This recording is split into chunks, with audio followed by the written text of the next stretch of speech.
আসসালামু আলাইকুম। Rabbit keeping এর আরেকটি নতুন এপিসোডে স্বাগতম আপনাদেরকে। তো বন্ধুরা, আশা করি সকলেই ভালো আছেন। তো আমি আজকে একটি মূল্যবান বিষয় নিয়ে আলোচনা করব, যেটি আসলে জানা আপনাদের জন্য অত্যন্তই গুরুত্বপূর্ণ। তো চলুন মূল ভিডিওটি শুরু করা যাক। তো আমার কাছে একটা ভাই কমেন্ট করছিল যে ভাই, খরগোশের বাচ্চা দেওয়ার লক্ষণ সেটা কিভাবে বুঝবো, এবং আরেকটা ভাই কমেন্ট করছে যে খরগোশের মিটিংটা সাকসেস হয়েছে কি না সেটা কিভাবে বুঝবো। চলুন এই দুইটি বিষয় নিয়ে আলোচনা করব আজকে। তো আমার এই খরগোশটা দেখতে পারতেছেন, এটি গর্ভবতী এবং এর পেট অত্যন্তই ফুলে গেছে। তো এইটা দেখে মূলত বুঝতে পারবেন যে আপনার খরগোশের বাচ্চা দেওয়ার ডেটটি খুব কাছেই। তো এইটা হচ্ছে আমার পুরুষ খরগোশ, যেটি সমস্ত খরগোশের মেয়ে খরগোশের সাথে আমি ব্রিডিং করাই। এই পুরুষ খরগোশটাকে আমি সবসময় আটকায় রাখি, একে কখনোই ছাড়ি না, একমাত্র ব্রিডিং করানোর সময় ছাড়া।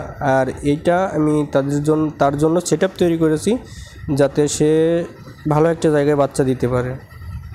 তো এখানে যে দুইটা খরগোশ আছে, আমি আপনাদের দেখাবো যে আপনারা কি দেখে বুঝবেন যে তার বাচ্চা দেওয়ার সময় কতটুকু আছে বা তার ব্রিডিংটা সাকসেস হয়েছে কি না।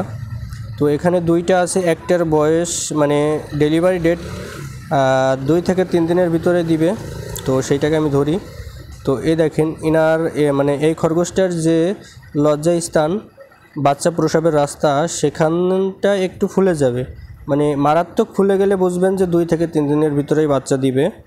আর যেটিকে সাকসেস ব্রিডিং হয়েছে সেটা বুঝবেন, তার প্রসবের রাস্তাটা লাল বর্ণের হয়ে যাবে এবং একটু ফোলা ফোলা থাকবে, তাহলে বুঝবেন যে সে সাকসেস ব্রিডিং করেছে।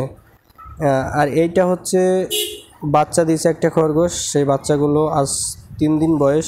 তো অনেকে আমাকে কমেন্ট করেছেন যে ভাই, আপনার বাচ্চাগুলোর অবস্থা কী। তো বাচ্চাগুলোর অবস্থা খুব সুন্দর আছে। আর মূলত আমার মেয়ে খরগোশ যে বাচ্চাগুলো দিয়ে থাকেন সবগুলোই সুস্থ এবং সুন্দর থাকে, কারণ আমি গ্যাপ দিয়ে বাচ্চা নিই।